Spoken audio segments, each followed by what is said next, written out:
काल मी स्वतः पंढरपूरला वारीत सहभागी होऊन आलो आहे आणि म्हणून सुरुवातीलाच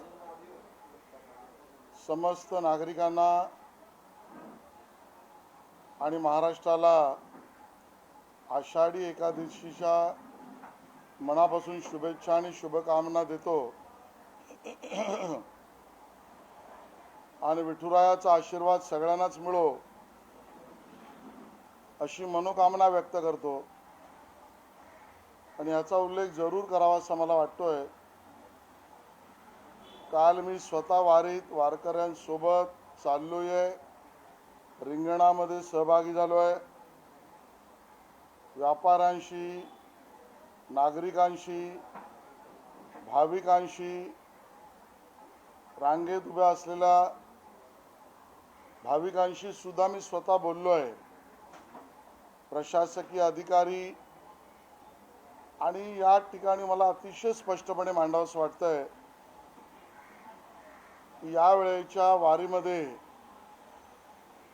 राज्य सरकार माननीय देवेंद्रजींच्या नेतृत्वात एकनाथजी अजितदादा पवार या सरकारने आणि जिल्हा प्रशासनाने अतिशय उत्कृष्ट नियोजनपूर्ण व्यवस्था उभ्या केल्या होत्या आणि म्हणून या सगळ्याचा परिणाम आम्हाला दिसला की खूप चांगल्या पद्धतीने या सगळ्या योजना आमच्या वारकऱ्यांच्या एका अर्थाने सेवेसाठी सरकारने उभ्या केल्या होत्या। मी सरकारचं मनापासून धन्यवाद आणि अभिनंदन देतो। स्वच्छतेच्या बाबतीत असेल, दर्शनाच्या बाबतीत असेल,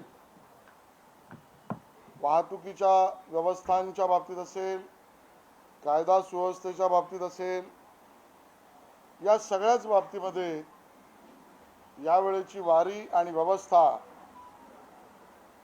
आदर्शवत वाटाव्यात अशा पद्धतीच्या व्यवस्था केल्या। मी सरकारचं मनापासून धन्यवाद व्यक्त करतो। धन्यवाद।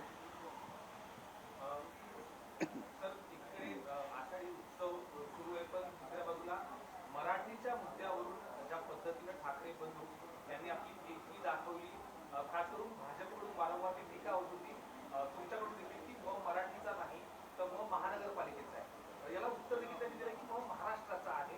काय नेमकं भाजपची प्रतिक्रिया? पहिल्यांदा तर दोन भाऊ एकत्र झाले, खूप छान झालं। दोन कुटुंब एकत्र झाली, आम्हाला आनंदच आहे। कारण हिंदू कार्यपद्धती, जीवन पद्धती आणि हिंदू व्यवस्था यामध्ये कुटुंबाचं महत्त्व खूप आहे आणि हे मांडणारे आमची विचारधारा आहे। आणि त्यामुळे दोन भाऊ एकत्र आले, खूप छान वाटलं। कुटुंब एकत्र आली, आनंद वाटला। हे कौटुंबिक प्रश्नाचं उत्तर झालं। दोन पक्ष एकत्र येतील की नाही, आलेत का, त्या दोन पक्षांचा तो प्रश्न आहे। त्या दोन पक्षांनी आपापल्या भूमिका घ्यायलाही ते खुले आहेत। त्यांचा तो सर्वस्वी त्या दोन पक्षांचा निर्णय आहे। त्यामुळे त्यावरही काही आम्ही प्रतिक्रिया दिली पाहिजे ही आजची वेळ नाही। पण कालचा कार्यक्रम आणि मराठी भाषा या विषयावर प्रतिक्रिया द्यायची असेल तर कालचा कार्यक्रम, त्यात झालेली भाषणं आणि मांडलेला त्या ठिकाणचा संपूर्ण इव्हेंट याला बघून मी एवढंच म्हणेन, एकाचं भाषण अपूर्ण, दुसऱ्याचं भाषण अप्रासंगिक आणि संपूर्ण कार्यक्रम अवास्तव। आणि मी ज्यावेळेला एकाचं अपूर्ण असं म्हणतो त्या अर्थी जरूर एकाने मराठी विषयावरच राहण्याचा प्रयत्न केला, ही चांगली गोष्ट आहे। पण मांडणी करताना मांडलेले मुद्दे विपर्यासाचे होते। या प्रत्येक मुद्द्याला मी खोडू शकतो, माहिती संपूर्ण नाही। त्रिभाषा सूत्री कधी आली, यांच्या गावातही ती माहिती नाही, कोणी आणली, याबद्दलची माहिती दिली ती भाषणात चुकीची। देशात अन्य कुठे त्रिभाषा आहे, साधं गुगल केलं असतं तरी त्यांना उत्तर सापडलं असतं. असं धादांत खोटं म्हणून अपूर्ण मी प्रत्येक गोष्ट मांडू शकतो. त्यामुळे एकाचं भाषण अपूर्ण, दुसऱ्याचं भाषण तर अप्रासंगिक. विषय मराठीचा, ते सोडून ट ला ट, फ ला फ आणि घ ला घ या पद्धतीचे टोमणेबाज भाषणाची परंपरा आणि केवळ उद्धवजींच्या भाषणात तर सत्ता गेल्याचा जो ससेहोलपटपणा होता, उद्विग्नता होती, तडफड होती, या पलीकडे काहीच नाही. त्यामुळे मराठी हा विषय धरला, हिंदी ऐच्छिक भाषा हा विषय धरला तरी उद्धव ठाकरेंचं भाषण अप्रासंगिक, राज ठाकरेंचं भाषण संपूर्ण नाही, अपूर्ण. आणि त्यामुळे हा कार्यक्रमच अप्रासंगिक होता. याचं कारण ना भाषेचा विषय, ना विद्यार्थ्यांच्या भविष्याची चिंता. आणि म्हणून महानगरपालिकेचाच यांच्या महत्वाकांक्षेचा, राजनैतिक महत्वाकांक्षेचा विषय, त्याला राजनैतिक उत्तर आम्ही देऊ सक्षम आहोत. अशी उल्लेख वारंवार दोघांकडून जर बघितला तर थेटपणे मुख्यमंत्री देवेंद्र फडणवीस यांना टार्गेट करण्यात आलं. एका बाजूला म्हणतात की जे बाळासाहेबांना जमलं नाही ते देवेंद्रजींनी करून दाखवलं. दुसऱ्या बाजूला अनाजी पंत उद्धव ठाकरेंकडून वारंवार जातीवाचक उल्लेख होणं आणि श्रेय पूर्ण या दोघांचं एकत्र येण्याचं देवेंद्रजींना दिलं. काय नेमकं त्याला उत्तर आहे? नाही, मला वाटतं ज्यांच्याकडे बोलायचे मुद्दे नसतात ते गुद्द्यावर येतात. ज्यांच्याकडे प्रभावी मांडणी नसते ते विपर्यासाकडे जातात. ज्यांना लोकांना आपली बाजू मांडण्यामध्ये कमतरता वाटते ते सामाजिक आणि जातीय वितुष्टीकरणाच्या बाजूने भूमिका मांडतात. काय मुद्दा? अनाजी पंत म्हणजे काय? मग तुम्हाला नावं ठेवल्यावर राग येईल ना, मग ठेवायची काय नावं? आमच्याकडे नावं आहेत, त्या दोघांकडच्या बद्दल आहेत, दोन्ही पक्षाबद्दल आहे. पण काही राजकीय संस्कृती पाळली पाहिजे. हा महाराष्ट्र धर्म आहे. महाराष्ट्र धर्माशी उद्धवजींना आणि त्यांच्या पक्षाला काही लेनदेन नाही. हीन बोलणे, टोमणे मांडणे, जातीवाचक बोलणे आणि आपली बाजू मांडणे, कारण दमदार बाजूच नाही. या विषयावर माननीय मुख्यमंत्र्यांनी प्रतिक्रिया दिली आहे की मला श्रेय दिलं असेल तर बाळासाहेबांचा आशीर्वाद मलाच मिळतील. आणि दोघांच्याही भाषणामध्ये तकलादूपणा होता, त्यातला प्रामाणिकपणा नव्हता, अप्रामाणिकता होती. याचं कारण ते दोघेही प्रामाणिक असते तर त्यांना देवेंद्र फडणवीसांचं अभिनंदन करावंच लागलं असतं. पहिल्या GR मधल्या गोष्टींवर पुनर्विचार करून हिंदी अनिवार्यता अट काढली कोणी? देवेंद्रजींनी काढली. खरं तर त्यानंतर गैरसमज पसरवून वातावरण बिघडू पाहत आहे. अशा वेळेला सहभागिता, समजूतदारपणा हा मोठा भाऊच घेत असतो. या मोठ्या मनाने, मोठ्या भावाने माझ्या महाराष्ट्रातील तमाम विद्यार्थ्यांची हिताची भूमिका मांडून आता गैरसमज दूर व्हावा म्हणून दुसरा GR सुद्धा, शासन निर्णय सुद्धा मागे घेतला कोणी? देवेंद्रजींनी. मग का दोघे भाऊ देवेंद्रजींचं अभिनंदन करत नाहीत? कारण यांचा हेतू केवळ राजकीय आहे, अप्रामाणिकपणाचा आहे. आणि केवळ एवढंच नाही, ज्या वेळेला मोदीजींनी आणि मोदीजींच्या सरकारने मराठी भाषेच्या अभिजात भाषेचा दर्जा हा निर्णय केला, त्यावेळेला ह्या दोघांची तोंडबंदी होती. यांनी अभिनंदन, चांगलं झालं, योग्य झालं भूमिका मांडली नाही.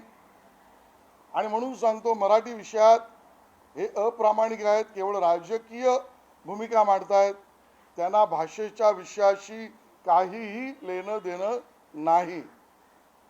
राज ठाकरेंनी काल जे आपले नेते आहेत त्या सगळ्यांच्या शाळा सांगितल्या की त्या इंग्लिश शाळेमध्ये शिकलेत, मग त्यांच्या हिंदुत्वावर अनेक प्रश्न निर्माण करायला लागला. हो, विषय काय चाललाय? आम्ही नाही ना हिंदीला विरोध केला. तिसऱ्या भाषेला अडवाणीजींनी विरोध केलेला नाही ना.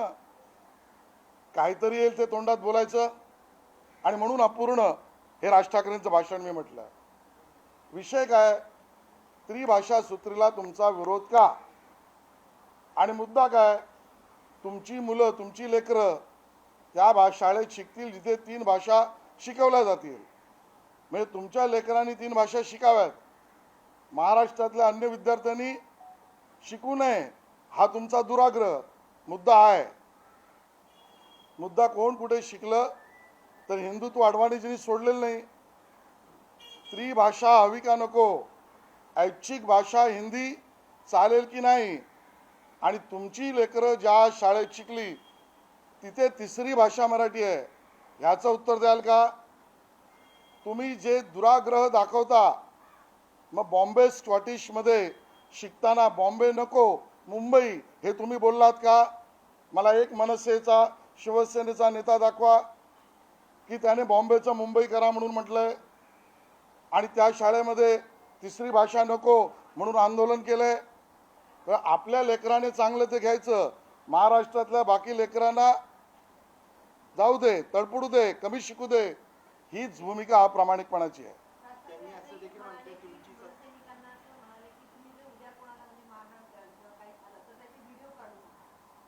हे मला तर या सगळ्या गोष्टीचा उद्विग्नता येते. पहलगाममध्ये त्या लोकांनी धर्म विचारून हिंदूंना गोळ्या मारल्या. पहलगाममध्ये हिंदू धर्म विचारून गोळ्या मारल्या आणि इथे ही सगळी मंडळी निष्पाप हिंदूंना भाषा विचारून चोपतायत. दोन्ही गोष्टी उद्विग्नता करणार आहे. आणि मग व्हिडिओ काढा नको काढू, पण हिंदूंना चोपण्यामध्ये तुम्हाला जो आनंद मिळतोय ना, हा अख्खा महाराष्ट्र पाहतोय. सरकारने तर कडक पावलं उचलावीच. आम्ही सत्ताधारी पक्ष आहोत, मोठा पक्ष आहोत, मोठा भाऊ आहोत, मोठी जबाबदारी आहे. म्हणून मर्यादा सांभाळून आम्ही त्या ठिकाणी भूमिका मांडतो. पण हे प्रकार वाढता कामा नयेत. मराठी माणसाच्या अस्मितेची चिंता भाजपच करील आणि अमराठी माणसावरचा अन्याय भाजप खपवून घेणार नाही. त्यांनी असं देखील म्हटलं आहे तुमची सत्ता विधान भवनात, आमची सत्ता रस्त्यावर. मग रस्त्यावर गोट्या खेळा. सर ह्या सगळ्या गोष्टींमध्ये काय मंत्री आहेत प्रतापराव जाधव, त्यांनी काल एक वक्तव्य केलं आहे की मुंबई ही गुजरातची राजधानी होती असं वक्तव्य त्यांनी केलं आहे. त्यामुळे वक्तव्याची वादग्रस्त आपल्याला काय वाटतं? बघा, प्रत्येक वक्तव्यावर आम्ही प्रतिक्रिया दिली पाहिजे असं काही नाही. ज्या गोष्टी समोर दाखल्यात आहेत त्या दाखल्यात असतील. भूमिका आमची आहे मराठीच्या विषयावर, मराठी भाषेसाठी काहीही न करता केवळ एक विपर्यासाचा गैरसमजाचा मुद्दा उभा करून जे राजकारण करू पाहतायत ना, त्यांच्यावर आमचे सडेतोड सवाल आहेत.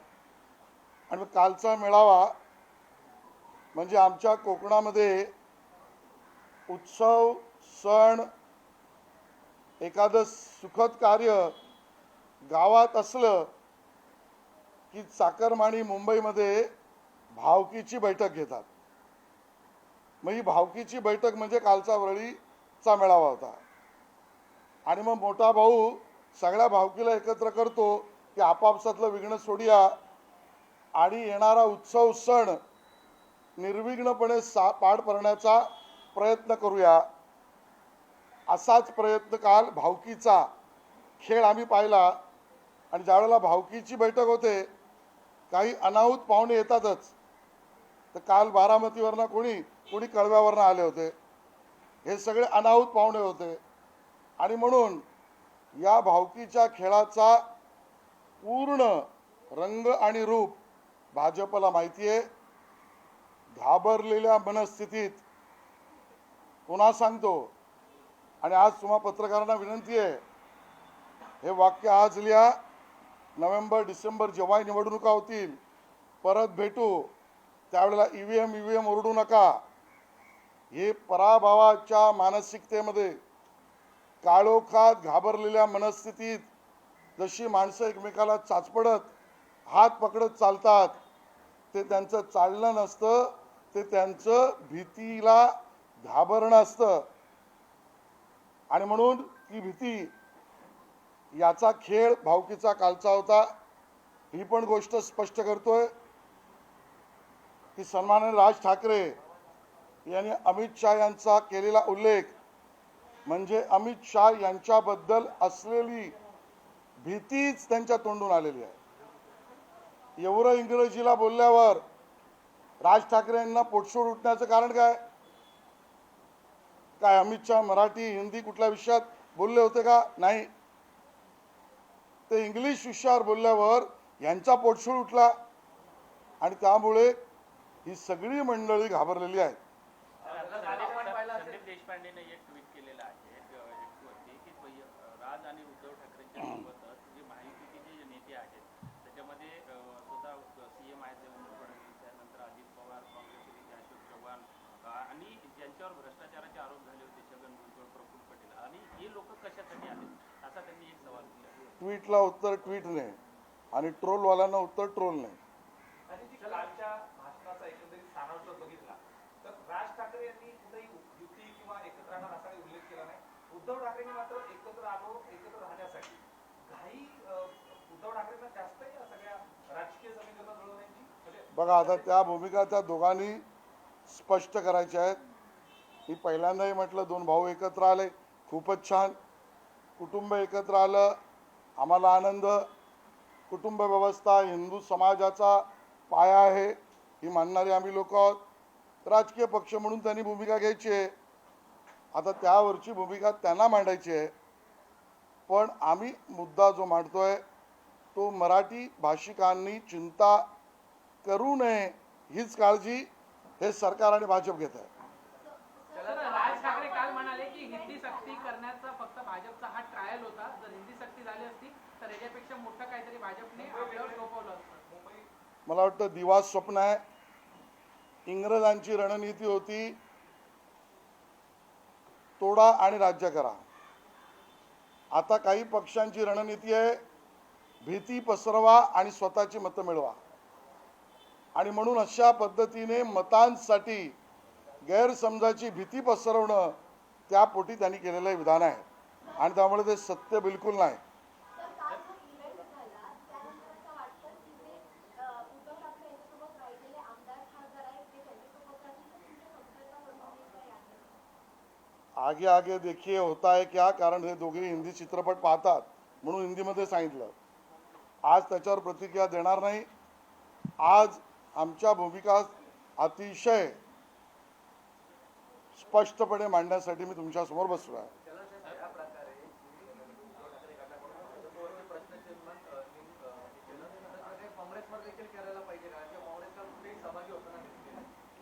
बघा, त्यांनी काय करायचं आहे, आपापसात काय करायचं आहे, पायात पाय टाकायचे आहेत का एकमेकाची डोकी फोडायची आहेत, त्यांचा प्रश्न आहे.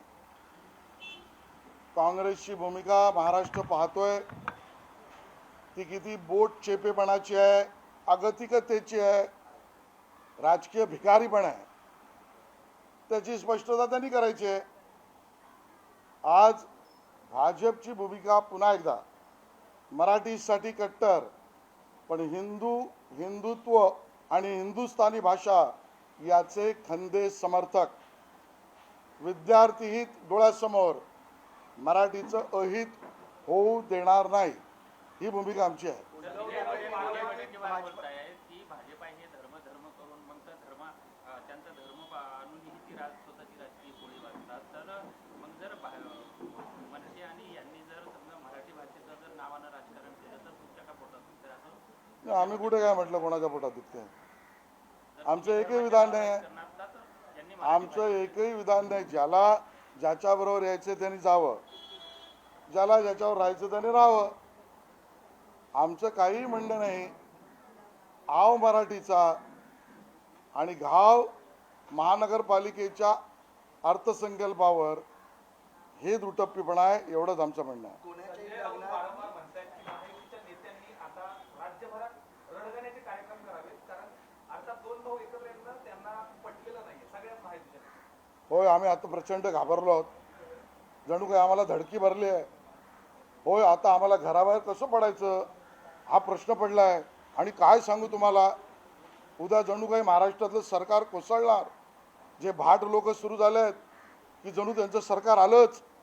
केंद्रात आता जणू काही पायघड्याच आणि राष्ट्रपती भवनावर जणू काही शपथविधीचा सोहळा याची तयारीच लगबग सुरू झाली. हो, बालिशपणा.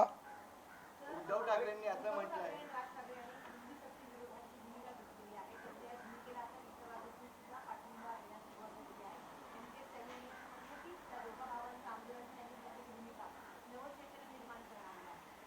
मुळात निर्णय हिंदी सक्तीचा नाही. तुम्हीही प्रश्न विचारताना थोडा अभ्यास करावा अशी कल्पना. हिंदी ऐच्छिक भाषा हा निर्णय होता, तो मागे घेतला. जसं मी म्हटलं, अपूर्ण भाषणातना गैरसमज तुमचे आणि अन्यांचे होऊ नयेत. देशातील 28 राज्यातील 22 राज्यांनी त्रिभाषा सूत्री स्वीकारली आहे.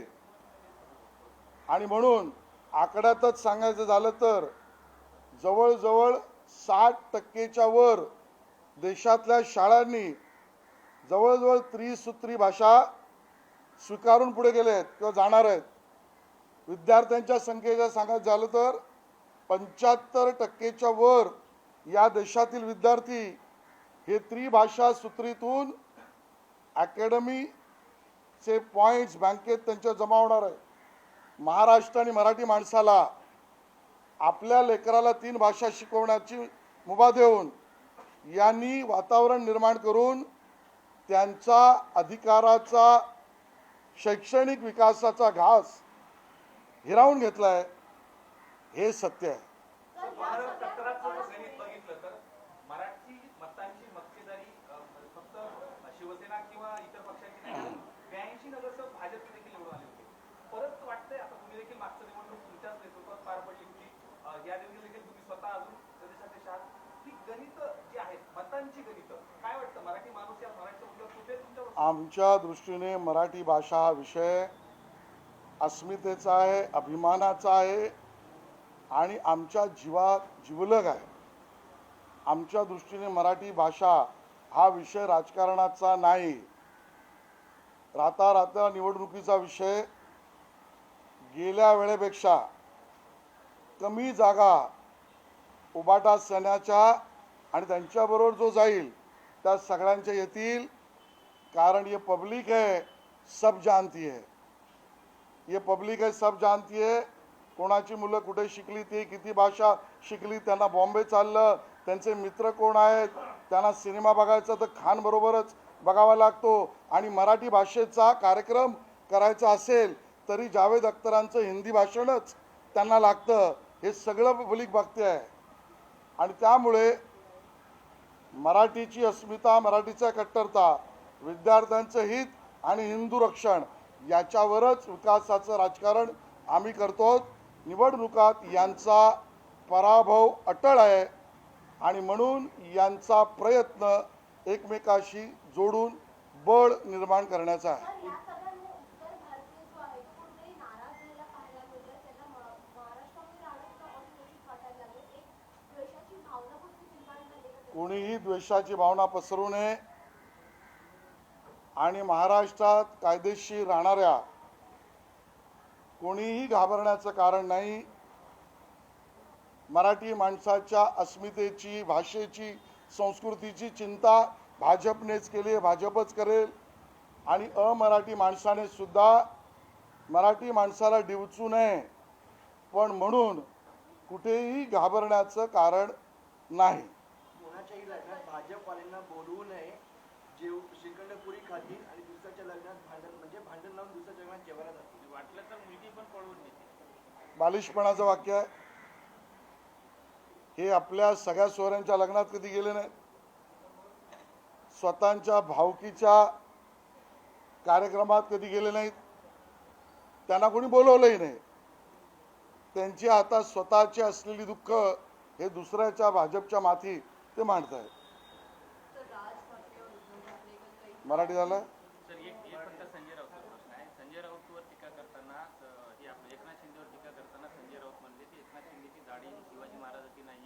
गद्दाराची दाढी आहे, अफजल खानांची दाढी आहे आणि दुसरीकडे सुद्धा म्हणतात की शिंदे आता संस्कृती चेंज केली आहे, त्यांच्या नावासोबत ती आता ढोकळा खातात. हे मला मालवणीतली एक म्हण माहिती आहे की त्यामध्ये, पण जाऊ दे आता ते मी टाळतो कारण परत नवीन विषय मला निर्माण करायचा नाही. दाढी कोणाची आणि दाढ्या कशा कुरवळायच्या यातली एक्सपर्टी आणि PhD उभाटा सेनेची आहे. मी दाढी कुरवाळणं याचा अर्थ मराठीतला स्पष्ट आहे. जेव्हा यांना सत्ता हवी होती तेव्हा उद्धवजींनी भाजपच्या दाढ्या कुरवळल्या आणि केंद्रापासून महाराष्ट्रापासून महानगरपालिकेपर्यंत आमच्या जीवावर उद्धवजींचं सरकार त्या ठिकाणी मिळालं, सरकारमधली सहभागिता मिळाली. आता त्यानंतर सत्तेतली राज्यातली मुख्यमंत्री पदाची लालसा लागल्यावर राष्ट्रवादी काँग्रेस आणि काँग्रेसची दाढी त्यांनी कुरवळली आणि मग राज्यामध्ये मुख्यमंत्रीपद मिळवलं. आता महापालिकेतली सत्ता जाईल म्हणून मनसेची दाढी कुरवळायचं काम चालू आहे आणि त्यामुळे दाढीवाला आणि दाढी कुरवळणं याची एक्सपर्टी ही संजय राऊत आणि उभाटा सेनेकडेच आहे. त्यांनी संस्कृती चेंज केली, आता ते ढोकळा खातात असं म्हणतात. मी स्वतः केमचो म्हणणारे बिळात कुठे लपतायत? त्यांनी वाक्य सांगावं ना. केमचोचा अर्थ काय, संजय राऊत अजान स्पर्धेचा अर्थ काय? मग तुम्ही काय आता गुर्दा आणि कपुरे खाताय? ढोकळा तुम्हाला प्रिय वाटत नाही, गुर्दा आणि कपुरे तुम्हाला प्रिय वाटतायत. ही संस्कृती आहे संजय राऊत यांची.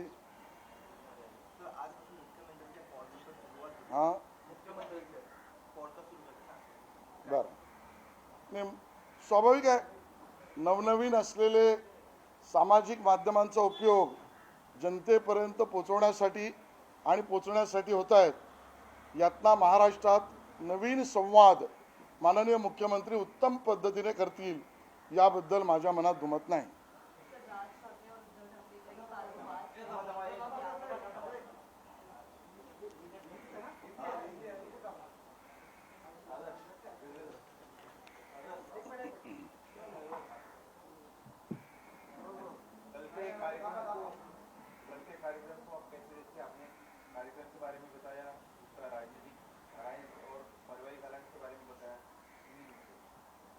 देखिए, दो भाई इकट्ठा है, बहुत अच्छी बात है. दो परिवार इकट्ठा रहना चाहते हैं, ये तो खुशी की बात है. हम कुटुंब व्यवस्था इसको मानने वाले हिंदुत्ववादी विचारों के लोग हैं और इसके लिए दोनों भाई साथ में आना ये बहुत अच्छी बात है. दोनों परिवार इकट्ठा रहना ये तो खुशी की बात है. ये रही उनके परिवार पर दी हुई प्रतिक्रिया. अब दो दल इकट्ठा चुनाव लड़ेंगे कि नहीं ये उनका अधिकार है. उस दो दलों को उसका अधिकार है, वो उसका निर्णय जो चाहे करे, उसमें हमें आज कुछ नहीं कहना है. जहाँ तक कल के कार्यक्रम की बात, तो उसमें एक का भाषण अपूर्ण और दूसरे का भाषण अप्रासंगिक. राज ठाकरे इन्होंने दिए हुए दाखले, वक्तव्य और जो चीज़ें बताई वो संपूर्ण नहीं, वो विपर्यास, खुद का नरेटिव करने के लिए अपूर्ण इस पद्धति से. अच्छी बात तो ये रही कि वो मराठी तक बात किया उन्होंने, वो अच्छी बात है, लेकिन संपूर्ण बात उन्होंने नहीं की.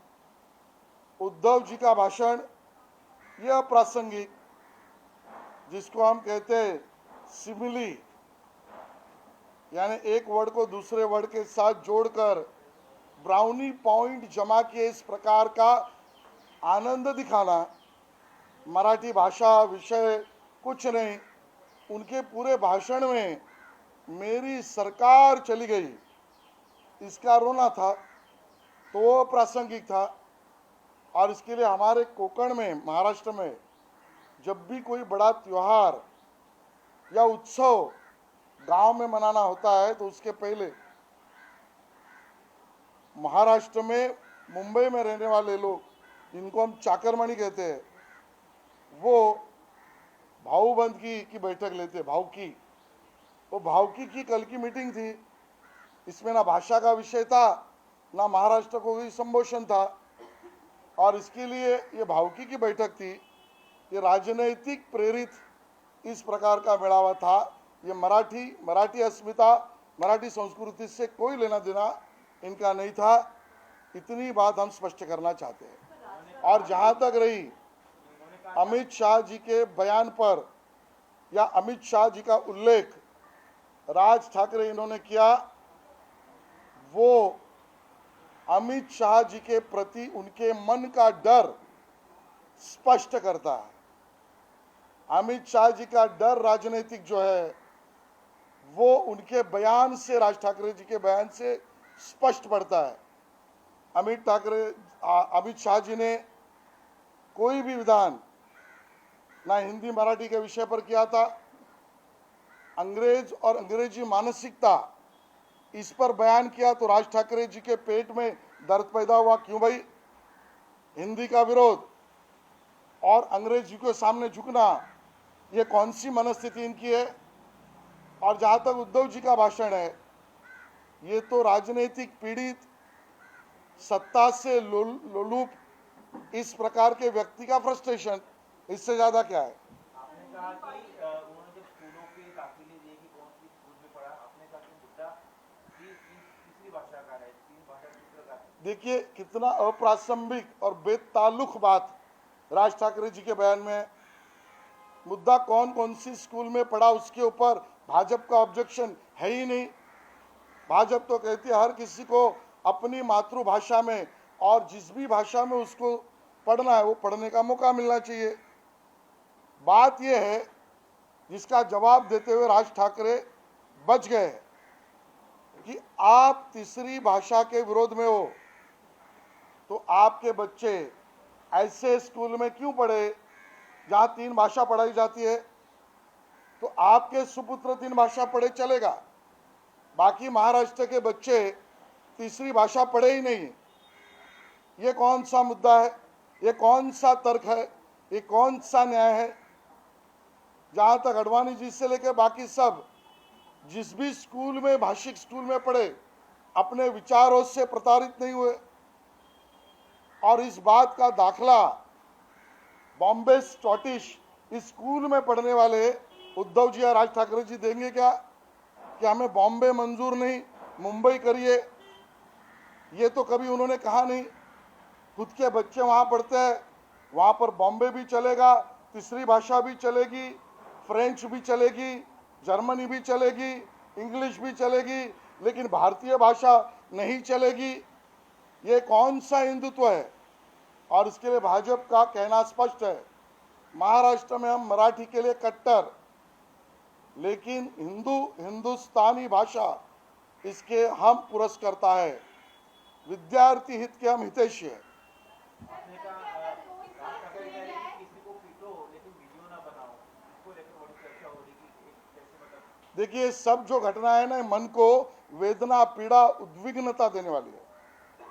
ये सभी घटना जो दिखती है, पहलगाम में उन लोगों ने किसी का धर्म पूछकर उसको गोली मार दी, हिंदू है गोली मार दो। और यहाँ पर इन्होंने निष्पाप हिंदुओं को कौन सी भाषा में आप पढ़ते हो या बोलते हो उसके ऊपर मारपीट की। ये दोनों घटनाएं मुझे उद्विग्नता पैदा करती है। सर, आपने मराठी में बात करते वक्त कहा कि 22 स्टेट्स में जो है वहाँ पे ट्राई लैंग्वेज पॉलिसी एक्सेप्ट की गई है, तो राज ठाकरे ने यही सवाल पूछा है कि राजस्थान, मध्य प्रदेश या फिर यूपी में कौन सी तीसरी भाषा पढ़ाई जाए? भाई गूगल पे जाके पढ़े, भाषण करने आते हो तो पढ़ के तो आओ। आपने कहा कौन से राज्यों ने त्रिभाषा ली है, ये सवाल उन्होंने खड़ा किया, उसका जवाब मैंने दिया है। 28 में से 20-22 राज्यों ने या तो भाषा ली है त्रिभाषा या तो रोल आउट किया है। जो जो उस राज्य का निर्णय है उन्होंने तीसरी भाषा ली है। आप तीसरी भाषा का विरोध अन्य बच्चों के लिए कर रहे हो, खुद के बच्चे के लिए नहीं कर रहे हो। ये अन्याय है, ये हमारा कहना है। सर राज ठाकरे ने कहा कि वो देवेंद्र फडणवीस को धन्यवाद देते हैं कि 20 साल बाद दोनों भाई एक साथ आए। जो बाला साहब नहीं कर पाए वो देवेंद्र फडणवीस ने करके दिखाया। तो देवेंद्र जी ने स्पष्ट ही कहा कि बाला साहब का आशीर्वाद तो देवेंद्र जी के साथ होगा और दोनों भाई साथ में आते हैं, अच्छी बात है। दोनों परिवार साथ में रहते हैं, आनंद का विषय है। राजनीतिक अगर बात करें तो चुनावी मैदान में डर के, आज वापिस मैं पत्रकार मित्रों को कहता हूं, जब भी चुनाव नवंबर दिसंबर में होगा, रिजल्ट सामने आएगा, तब ईवीएम चिल्लाना नहीं। ये घबराहट की मनस्थिति में राजनीतिक दृष्टि से इकट्ठा है। मराठी का कोई भी विषय से इनकी प्रामाणिकता नहीं है। सर, राज ठाकरे ने यह भी कहा है कि मराठी लाना सिर्फ एक ट्रायल था। अगर हिंदी लाना एक ट्रायल था, अगर हिंदी लागू हो जाती तो फिर इसके पीछे और कुछ बड़ा लाने का देखो, भाजपा का अंग्रेजों की राजनीतिक और सरकार चलाने की सोच डिवाइड एंड रूल की थी, विभाजित करो और सरकार चलाओ। अब इन पक्षों की रणनीति डर पैदा करो और वोट लो। राज ठाकरे और उनके सहकारी पक्षों का डर पैदा करके वोट लो, ये प्रयास है। लेकिन मैं स्पष्ट कर दूं, ये पब्लिक है, सब जानती है। मेरे बच्चों के लिए बॉम्बे भी चलता है, तीसरी भाषा भी चलती है, फ्रेंच भी चलती है, मेरे बच्चों के लिए जर्मन भी चलती है, मेरे दोस्तों में अन्य भाषिक भी चलता है, मेरे को फिल्मों में खान ही दोस्त लगते हैं, मेरे प्रोग्राम में अख्तर का हिंदी में भाषण भी चलता है। लेकिन और कोई अन्य भाषा में न बोले, ये झूठ फैलाने का काम पब्लिक है, सब जानती है। सर, जो राज ठाकरे का स्पीच था वो महाराष्ट्र की अस्मिता या मराठी के बारे में था, लेकिन उद्धव ठाकरे ने जो है वो डायरेक्टली अटैक किया है बीजेपी या फिर शिवसेना के लीडर से। राज ठाकरे का स्पीच थोड़ा सॉफ्ट था बीजेपी को लेकर। देखो, मैं इसकी कंपैरिजन क्यों करूं? दोनों की तुलना करना मेरा काम भी नहीं और मुझे आवश्यकता भी नहीं लगती। मैं मेरी बात कहूंगा और मेरी बात स्पष्ट है, एक का भाषण अपूर्ण और दूसरे का भाषण अप्रासंगिक। एमके स्टालिन ने भी राज और उद्धव की इस भूमिका का स्वागत किया है और उन्होंने ये भी दोहराया कि जिन राज्यों में हिंदी भाषा बोली जाती है वो बैकवर्ड है और तुम इन राज्यों में जहाँ एडवांस स्टेट्स है वहाँ हिंदी भाषा क्यों ला रहे हो जहाँ वो बोली ही नहीं जा रही। पहले तो एनईपी में तीसरी भाषा का कंपल्शन है ही नहीं। उन राज्यों ने अपने तीसरी भाषा का प्रेफर्ड लैंग्वेज, इसको वर्ड लिखा है प्रेफर्ड लैंग्वेज, ये निर्णय करना है। और आज का सच क्या है, जो जानकारी मैंने ली, अगर स्कूलों की आंकड़ों में देखना तो देश के 60% से ज़्यादा स्कूल त्रिभाषा सूत्र को लेकर चल रहे हैं।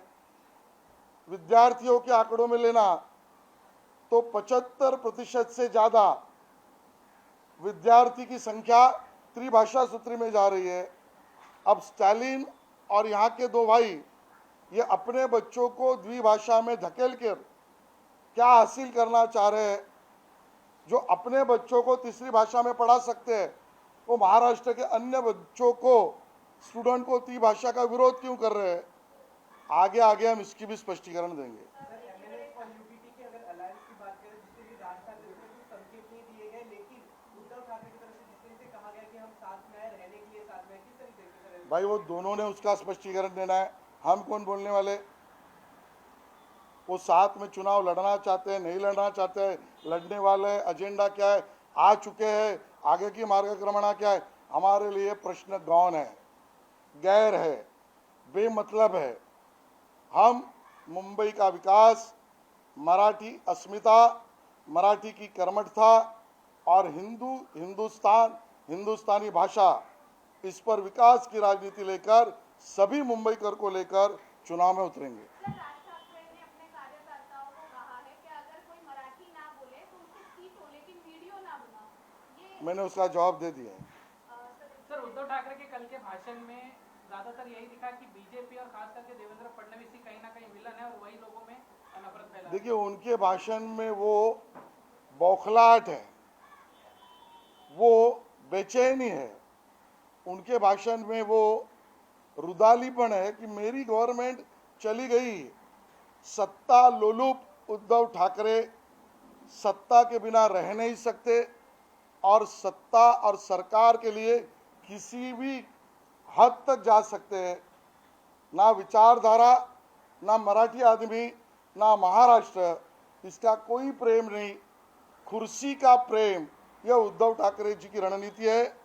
जब कुर्सी चाहिए थी तब बीजेपी के साथ आए, केंद्र में, राज्य में, महानगर पालिका में सत्ता में बैठे।